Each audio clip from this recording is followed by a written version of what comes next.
Thank you so much for attending to us. And as I mentioned, I've got a very, very special guest in the studio this morning.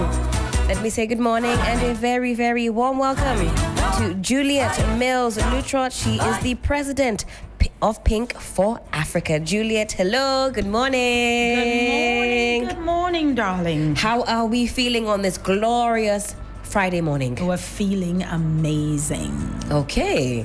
Why are we feeling so amazing? We woke up, my darling. We woke up. The sun is out. That's right. You know, I can smell cocoa in the air. Hey. I'm in Accra. I mean, life is good. Absolutely. Where there is life, there is hope. And it's certainly very good to see you. I know that the month of October is very important to you. And I know not even just October, all year round, but in October specifically, we shed the spotlight on breast cancer. This is something that is very dear to your heart, as also you are a survivor. Yes. Now, why should we all take Pinktober very seriously, beyond wearing the pink dresses and putting the ribbons on and all of the funfair that comes along with it? Why should we be more attentive when October rolls around?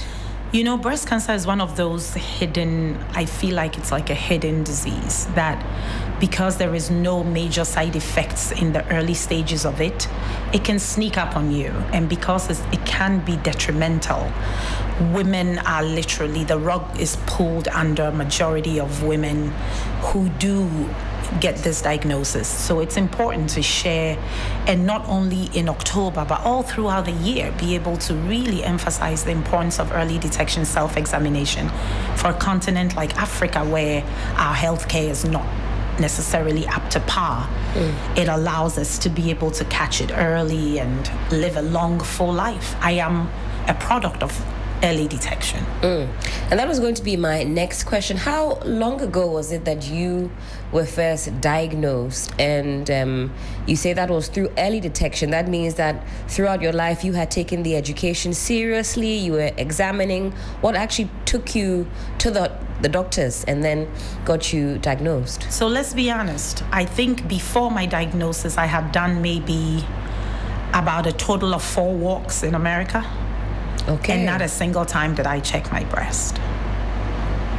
So the reality of us doing the walk, dressing, wearing the pink, and not checking our breast is real. Guilty as charged, because I too can hold my hands up and say I've done the walks, I host the programs. There you go. But sometimes there's this fear or this, it can't be me, I'll be fine. You just do something like this, the guy, it's okay. That's right.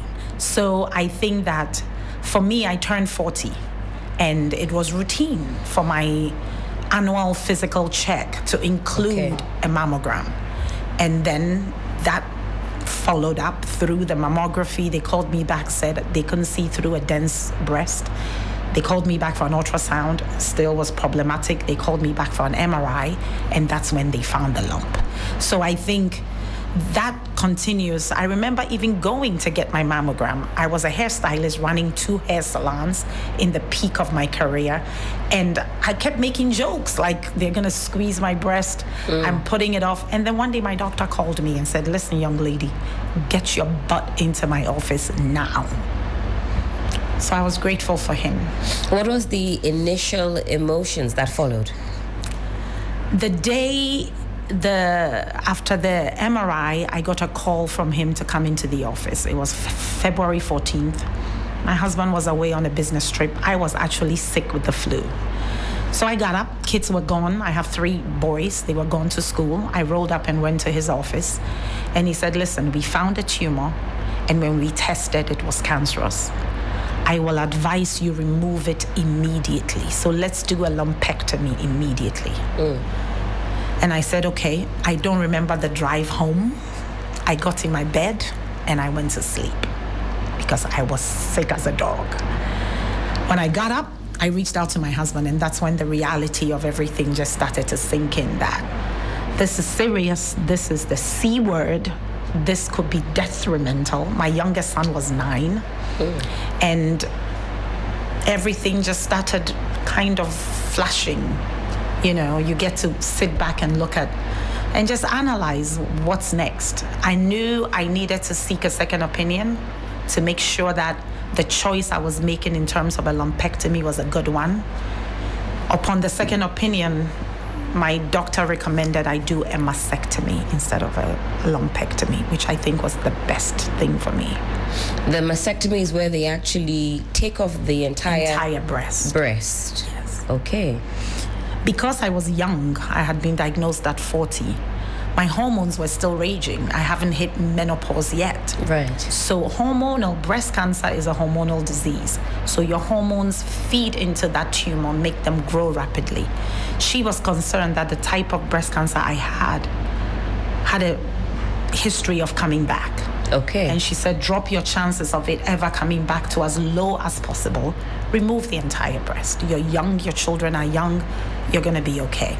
So that's exactly what I did. I take it that it wasn't an easy decision to make, or were you more focused at that point of surviving? Because for some women, the mere thought that they're going to lose their breasts is enough for them to then go on a different path. So they might go and seek spiritual healing, they might go the herbal route, anything they can do to avoid losing the breasts. You know, sadly, in my journey with Pink for Africa, majority, if not all of the women who I have seen change that role or make those choices, it hasn't ended well. You know, in the Bible, it says if your foot hurts and it could kill you, you need to cut it off. And that is such a representation of any part of your body that could kill you. You need to remove it. So I think that understanding the importance of this and why, when you see me, if I don't tell you I've been through something, you will not know. And yet I'm scarred up on both sides. And it is what it is. What, for me, those scars have done for me is remind me that I'm alive every day. Yeah. So I think it's all about perception and how you also look at yourself and how you think of where you want to go and why. What's your reason to live? I have 3 lives to live for besides my husband and my family. Right. So those 3 lives, I felt my work wasn't done. I needed to impact more. Looking at them today, I couldn't even imagine my kids without me in their lives. It would have been totally different for them. That's right. You know? So I think it's all about prioritizing not the vanity side of us, but truly, if you're married, which we have happened, and your husband says, if you take them off, I will leave you, he's the wrong man for you. Let me tell you again, my sisters. If he tells you, if you take off your breast, I will leave you. Do you know how many women are with their husbands who cannot sleep with them because their PPs are not waking up anymore? They have their own issues. We are still here holding on to those men. A lot of women, we love you. We admire your strength. We admire you being a father, you being a husband. It's not just about the sexual aspect of you. So I think we need to truly understand why this is so important, that your breasts do not define you. That's a very important message, a very powerful one at that, because I'm sure through your advocacy, through Pink for Africa, these are the realities on the ground. These are real stories that you have been confronted with women who will hold on to the breast because their partner says, listen, if you take off this breast, that will be the end of the relationship. Let's talk more about Pink for Africa and when it all started. What was the driving force? I take it that was your journey that propelled Pink for Africa. Yes, it was. You know, on that foundation, I look back and realize breast cancer was the best thing that ever happened to me. I say it with such confidence and such passion because it truly was. It allowed me to see beyond myself. Prior to this, I was a businesswoman, I was a mom, I was a wife. I loved to cook for my family, I loved to host parties and take care of my life. And then this happened, and it opened me up to so much more. It gave me an opportunity to just, you know, get out there and open myself and tell my story and encourage others. Pink for Africa started because through my journey, I launched a product that I created, and the gentleman interviewed me for the launch, asked me if I didn't live in Ghana, will I be alive today? And I couldn't answer that question. And I knew I needed to basically look back and see how I can reach from my immediate circle, growing into whoever would listen, sharing my story and educating. Then I realized how much women don't want to talk about their stories because of gossip, because of perception, because of how we are seen, how we are judged. So I felt, my Ghanaian sisters, mothers, aunties, everybody needs to understand that this does not pick and choose. It's across the board. Whether you're a lawyer, you're a banana seller, you are a doctor, it doesn't matter. If you have breast and there's a potential it can get in there, it will. So being able to see that on the platform we are equal regardless of what our backgrounds are. We share this common thing that there's a possibility this could happen. Of course, breast cancer happens to men as well. That's right. So we encourage women to do both, to check yourself and check your husbands as well. But Pink for Africa has become, in the last 14 years, everything. I have 3 boys. 2 of them are born in October. For the last 14 years, I've never celebrated a birthday with them. Because of the work that you're doing? Because I'm here. And I remind them, it's a small sacrifice you make to allow me to go and do this. I make sure all 3 of them donate to Pink for Africa as much as they can. I harass them all the time. And it's really great. I don't have to harass them, but they do. They do. So seeing that we all make these sacrifices is important for humanity. And we'll come back to Pink Africa. Let's talk about you again for a second. What the journey was like in terms of treatment. What was the physical toll and what was the emotional toll? So physical toll was obvious. I think that was when it clicked with my children. Because when they saw my hair falling out, I tried to be tough during the day, and then at night, chemo was rough, surgery was rough, chemo was very rough, because chemo gives you physical changes, and those physical changes can be scary. People look at you and immediately feel sorry for you. So that's tough. I lost my hair on my face, I lost my hair everywhere on my body, and you look awkward. And then I gained a lot of weight. Really? Oh yeah, it blew me up big time. My cheeks were like that. I didn't realize that was also a byproduct of chemo. What it swells the body. It swells the body. You retain a lot of water. It swells the body, your joints. I had sores in my mouth. My nails were all black. It was really interesting to see yourself in that way.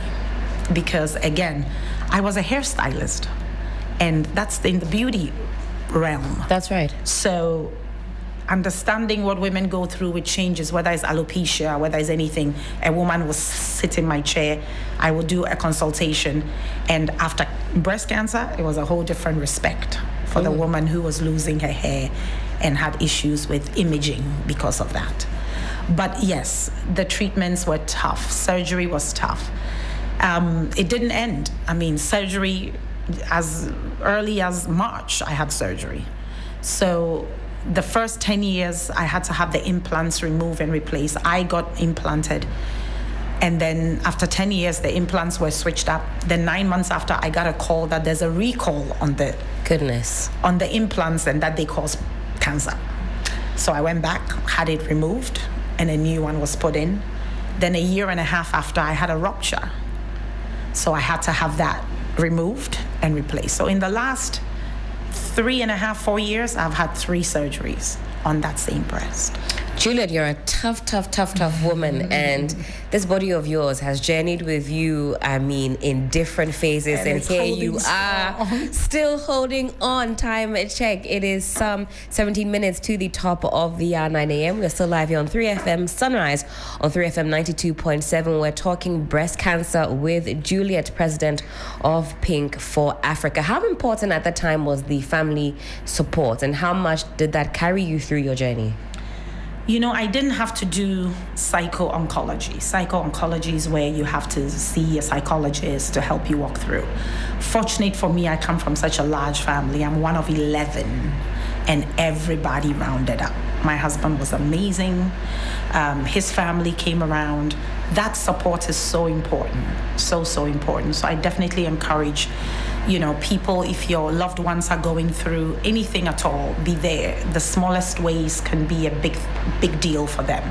So that support was 100% for me, without a doubt. And now through Pink for Africa, you're able to also carry forward that support. What exactly, what kind of support does Pink for Africa afford women who are going through this journey?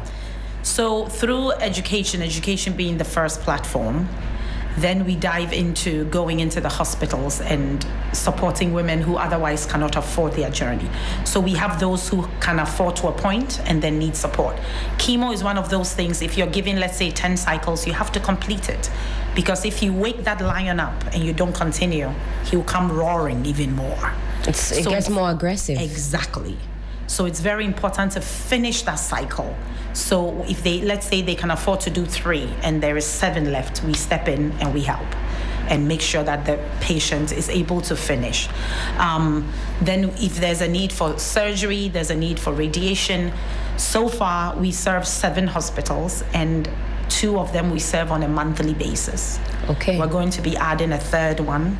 And we're hoping that our donations, I'm challenging everybody in Ghana, $1, 1 CD. 1 CD, pe. 1 CD.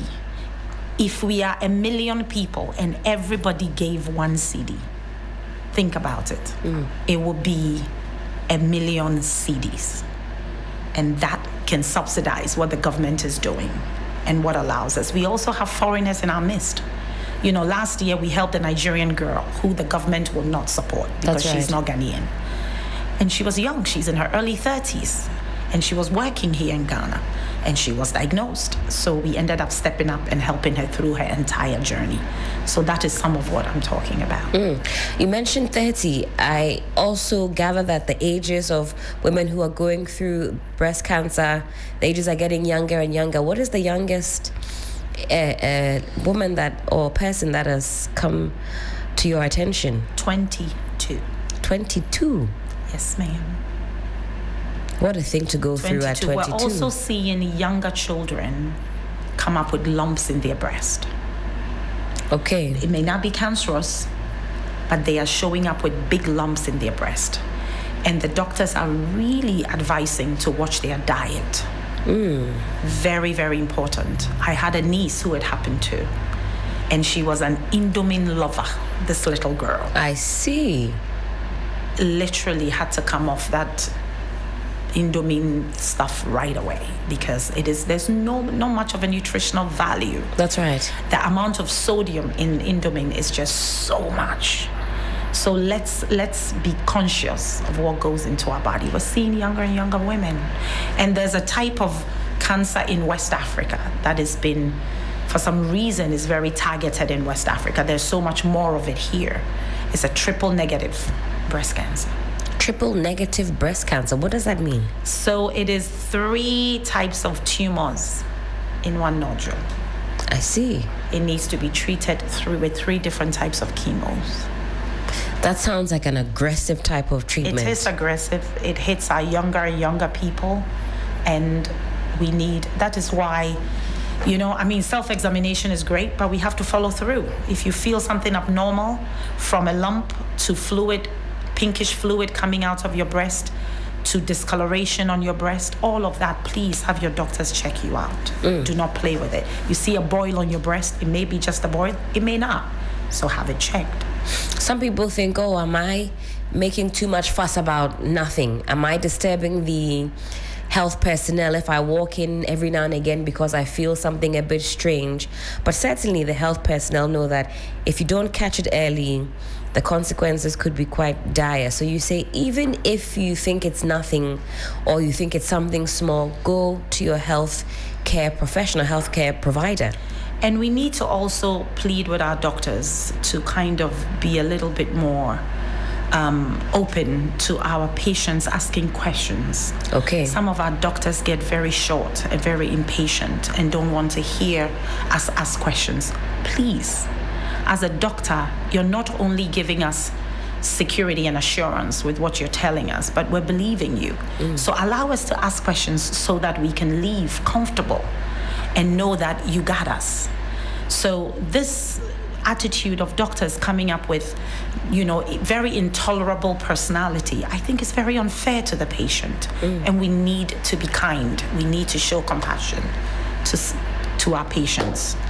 I think that comes up quite often actually these days. I don't know if it's because our health personnel are overworked and overstretched and quite stressed out, but not even when we only talk about breast cancer. It comes up that some of our health personnel, you're a bit short with us, a bit snappy with us. We don't have the answers. You do. We are naive. We haven't gone to medical school for 7+ years. So please be a bit patient with us, especially when it comes to breast cancer, because now we're driving home the message that early detection is key. What are some of the myths that you have encountered that you think really need to be busted throughout your advocacy with Pink for Africa? We hear sometimes that if you put, I don't know how true that is, put a mobile phone in your bra like some of us do sometimes, you're going to encourage breast cancer, that you can only get it if you've had a family member who's had breast cancer. If you've got no history, you really shouldn't worry.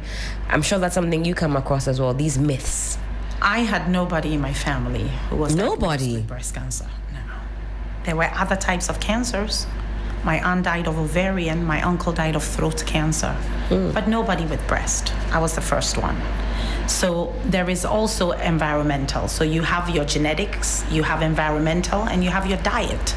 So there is also these other factors based on your diet, your lifestyle and your diet, based on genetics and based on environmental. So all of it can contribute to this disease. It's not necessarily genetics. Genetics definitely plays a huge role, because if you've been diagnosed, let's say with my diagnosis, for example, I was diagnosed at 40. All of the men and women in my family should start checking vigilantly from age 30. So 10 years prior to my diagnosis, my nieces, my nephews, everybody needs to check and make sure. My children, even more so, because even though mine was environmental, I still now have a genetic trait for my children to do and for my immediate family to do as well. In terms of our food and our diet, it's clear. For me, leading to my diagnosis, I was overweight. I wasn't taking care of myself. I was busy making money. I was running through the shops. I was doing Fashion Week. I was doing traveling internationally, teaching. I was doing television work. I was all over the place. And I did not take care. I did not love on myself the way I should. So when that diagnosis came up, it was almost like a knock in the head. Girl, in order to be whoever it is you want to be, as a woman, we push our young girls to want to achieve, want to be all these big things, CEOs and all these lovely things. That's right. Your health is paramount to you achieving any of those things. Absolutely. So I think that's very important. We're chasing all these big dreams. We're not taking care of ourselves, when really, if you don't slow down, your body will slow down for you. But Pink for Africa, as always, you're up to something exciting. For those of you who are watching us on Facebook, we've got the flyer up, and of course you can go back and watch this conversation on Facebook, also on YouTube as well. And Juliette says that we have to support. Even if you're giving 1 million of us give 1 cedi each, and I know you can do more than that. 3FM family, you can do way more than that. I'm going to be supporting. You should support as well. So you've got the Momo number on there. I'll repeat it for those who are listening, but you can also go back and watch on Facebook and on YouTube. 053 048 6494. That's 053 048 6494. There's a merchant number also to go along with it. The account name is Pink for Africa, merchant ID 239418. But this will be on Facebook and will also be on YouTube. Juliette, your final words for us as we wrap up on this conversation. Let us continue to love each other and show kindness towards each other. At the end of the day, when you reach out and touch somebody else's life, believe me, God exists in you, and that is what we are truly meant to be. Pink for Africa is here every year. If you need help, you need support, reach out to the big hospitals and you will find your way to us. Thank you. Absolutely. And it's a pleasure to have you here with us. A pleasure listening to your story. I hope you never get tired of sharing this story with us, because I'm sure a lot of us are still getting a lot of inspiration from what you do, from your story. You look well, you look healthy, you look beautiful. The story here is that take care of yourself, take care of your body, and watch what your body can do for you. When Julia tells you about the time when the body was bloated, the nails were black, the future looked bleak, you'll think, how can somebody get through this? This is a living testament of what a woman's body can do. Don't underestimate yourself. Juliette, thank you so much for your time this morning. Thank you so much, darling. And happy Pinktober to you. Thank you.